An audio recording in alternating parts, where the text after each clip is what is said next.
કે આ પ્રકારનો નાસ્તો ન કરવો જોઈએ, પણ જે રિસર્ચ આવ્યું છે એ આપ તમામની સમક્ષ મૂકું છું. એક્સપર્ટ સાથે ચર્ચા કરીને મૂકવા માંગુ છું. ડોક્ટર યોગેશ ગુપ્તાજી સિનિયર ફિઝિશિયન છે અને શ્વેતા નાગર ડાયટિશિયન અને ક્લિનિકલ ન્યુટ્રિશનિસ્ટ છે. શ્વેતાબેન, આપનાથી વાતની શરૂઆત કરવી છે. આ જે રિસર્ચ એની અંદર જે તારણો આવ્યા છે તેને આપ કેવી રીતે મૂલવો છો? બાળકો માટે ખરેખર હેલ્ધી ફૂડ છે કે આંખ બંધ કરીને ન ખરીદવું? સો એઝ પર આજકાલનું જે આપણે માર્કેટ જોઈએ છે, બહુ જ બધા brands, every day there are new brands, અને મારું વોટ્સએપનું ઇનબોક્સ જે છે એ ફૂલ હોય છે with lots of product catalogue claiming that to be healthy. So I don't say, as you rightly said, કે હું એવું નથી કહેવા માંગતી કે બધા જ પ્રોડક્ટ ખરાબ છે કે ખોટા છે, but yes, label reading is must, and most of the well known brands do claim that they are healthy on the top of the product, but then on the back side जब आप ingredients देखते हो, જ્યારે તમે ingredients જોવો છો ત્યારે એમાં તમને hidden sugars, additives, you will also find some stabilizers and acid regulators which are not healthy. So it's not just about sugar that we should be talking, or it's not just about the total calories that product gives. It also has lot many additives which is going into your kid's stomach in the name of healthy product.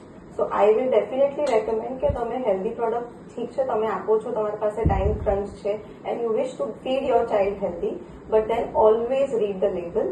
અગર એ ઇન્ગ્રીડિયન્ટમાં પહેલા બેમાં if they are claiming that it is high on protein and if they are claiming that it is high on oats or nuts, make sure that first two line માં ingredients નું નામ આવવું જ જોઈએ. If the ingredient falls like oats biscuit છે અને oats biscuit છેલ્લા 5માં fall કરતું હોય તો it is a very less percentage that has been added in the product.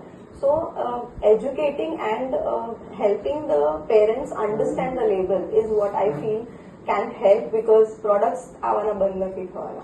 Shwetaben, જેટલા પણ મેં તો જીવનમાં ક્યારેય ખરીદ્યા નથી, માર્કેટમાં જોયા પણ નથી, પણ જેટલા પણ મારી જોડે વિઝ્યુઅલ આવ્યા તો એ બોક્સ જે છે રૂડું રૂપાળું બોક્સ હોય, હેલ્ધી બેબી બતાવેલું હોય, નર્સ બતાવેલા હોય અને બધું લખેલું હોય. તમે કીધું હોય, આપ જે કહો છો બેક સાઈડ લખેલા હોય અને પણ ઝીણા અક્ષરે લખેલા હોય.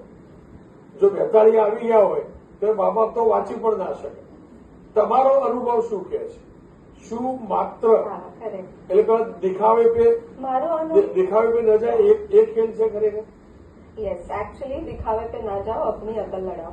સો ઘણી વાર એવું હોય છે કે many like to said that they are not able to read also properly, right? પણ અને ઘણી વાર અવેરનેસ બી નથી હોતી કે આ ઇન્ગ્રીડિયન્ટ મારા છોકરા માટે બરાબર છે કે નથી. સો આઈ નોર્મલી એકદમ સિમ્પલ સજેશન મારે આમાં આપવું હોય ને કે લેમેન પર્સન ઓલ્સો કુડ અન્ડરસ્ટેન્ડ, કે હું હંમેશા કહું કે તમે કોઈ પ્રોડક્ટ આવી રીતે હેલ્ધી છે કરીને બાય કરવા જાઓ છો તો બાય કરતા પહેલા just read the ingredients. If you think that એ ઇન્ગ્રીડિયન્ટમાંથી 5 ઇન્ગ્રીડિયન્ટ મને બોલતા પણ નથી આવડતા અને મને ખબર બી નથી એ શું છે, just put that back on the shelf. That is my suggestion. અચ્છા, બધા જે નર્સની વાત કરાય છે કે આ હશે, પેલા હશે, પેલા હશે, આ સિઝર છે, ખરેખર એવું હોય છે ખરું? અને તમે શું માનો છો? જેવી રીતે સીઆરસી તરફથી કહેવાયું કે પ્રોસેસ નટ્સ કરતા રો નટ્સ સારા? કરેક્ટ. સો પ્રોસેસ કરતા ઓલવેઝ રો જે તમે ઘરે કરાટી રહ્યા નથી કે કોઈ સારી ડ્રાયફ્રૂટની શોપથી લાવો and then you soak it and preserve it in the right condition, that nuts are always healthy than what you find in the processed products. Because જો પ્રોસેસ પ્રોડક્ટમાં તમે જોશો ને એની શેલ્ફ લાઈફ કેટલી હોય છે? Shelf life would be around 6 months or 1 year. So imagine કે કોઈ product જો તમારા શેલ્ફ પર 1 વર્ષ માટે સારું રહેતું હોય તો એ એમને તો નથી રહેવાનું. હવે તમે અખરોટ ફ્રેશ લાવશો તો 1-1.5 મહિનામાં રેન્સિડ થઈ જાય છે, પણ એ જ અખરોટ જો તમારા કોઈ બિસ્કિટમાં હશે કે કશાકમાં હશે તો obviously they are processed and they are coated with some kind of a fat કે જલ્દી રેન્સિડ ના થાય, right? So always try to go raw and don't trust on that product કે okay it is rich in nuts, and એમાં પછી nuts નું portion બી બહુ જ ઓછું હોય, 10-20% અને બાકીનું 80% તો બીજું જ કંઈક હોય, right? I can't label, I can't name the brands, but there are very famous brands who does this. કે એમાં પછી રાગી કીધું હોય તો રાગી તો ખાલી 10% જ હોય, બાકી મેદો જ હોય, right? So same thing goes with nuts also. So I always suggest that if you're even looking to feed your child, કે ઘણાનો એ ક્વેશ્ચન હોય છે, લાઈક મારા પાસે જે ક્લાયન્ટ્સ આવતા હોય છે એમના છોકરાનો એ જ ટ્રબલ હોય છે કે એમને ડ્રાયફ્રૂટ્સ ભાવતા જ નથી, એસ્પેશિયલી જે હેલ્ધી છે બદામ, અખરોટ, અંજીર એ એમને ભાવતા જ નથી. તો મેડમ કેવી રીતે ખવડાવે? આ પ્રોડક્ટમાં પ્રોટીન બારમાં બધું છે તો હું એ આપી દઉં. So I always suggest that as a parent, I am also a parent. So I also face the same challenge. But as a parent, મારું એક જ સજેશન છે that you have to come with some innovations. So weekends માં you can make some fresh dry fruit laddus જે 15 દિવસ 20 દિવસ સુધી તમે ચલાવી શકો છો.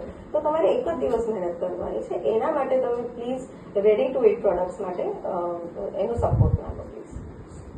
શ્વેતાબેન, તમારી પાસે અનેક પેરેન્ટ્સ આવતા હશે, તમે ક્યારે એ સલાહ નથી આપતા કે આ બધું રેડીમેડ છોડો, અડધો કલાક બાળક માટે કાઢો, ભાખરી કે રોટલો બનાવીને ખવડાવો? અને આવું કહો તો પેરેન્ટ્સ, ખાસ કરીને મધર શું કહેતી હોય? Absolutely. See, mothers know expression. I will not blame mothers that they are not able to find the time out or they don't want to find the time out. They don't want to take out the time for their kids. But ઘણીવાર challenging પણ હોય છે. But I always tell those parents કે આ મધર્સને એવું જ કહેતી હોઉં છું કે તમારે થોડું પ્લાન કરવાની જરૂર છે. આઈ અન્ડરસ્ટેન્ડ કે સવારે તમારે બી જોબ પર જવાનું છે, you can't make everything fresh and feed your child. But in lieu of achieving something, ખાલી નટ્સ ને તમે નટ્સના સાથે જે પ્રોડક્ટમાં બીજા પેસ્ટિસાઇડ, બીજા કેમિકલ્સ જે ફીડ કરી રહ્યા છો, that is where the concern comes. So I always tell my parents, they always give a sarcastic smile when I say, you know, you have to take out time and you have to become a little innovative around what you cook for your child. But to that sarcasm or sarcastic smile, I always say that it's all about pre-planning. So જેમને કીધું લડ્ડુ છે તો તમે Sunday તમારી પાસે time હોય, but નાઉઅડેઝ lifestyle આપણી એવી થઈ છે કે એક દિવસ મળતો હોય એમાં આપણે શોપિંગ કરવા કે પિક્ચર જોવા અને બહાર ખાવામાંથી જ ઉપર નથી આવતા. So it's all about the life priorities. If your kid is actually a priority, I would always say that don't show your love in the name of ready-made products. Take out at least 2 hours in the whole week to be planned well for the whole week કે તમે આટલું કિડ્સને આપી શકો. Like I have my son who goes to the school and I send 3 meals with him and I make sure that every meal has protein. હવે મારા એના સ્કૂલમાં everything is available. I mean breakfast, lunch, snack બધું સ્કૂલમાં આપે છે. But as a nutritionist, I don't trust. That's my problem. It doesn't mean that they don't give good food. But I plan it a day ahead. So એ રીતના suggestions, I practice what I preach and I also tell my parent patients that you have to do that. એની સિવાય કોઈ બીજો આપણા પાસે option નથી. શ્વેતા, આપનો ખૂબ ખૂબ આભાર. ગુપ્તા સાહેબ મારી સાથે જોયા. ડોક્ટર સાહેબ, જુઓ, દરેક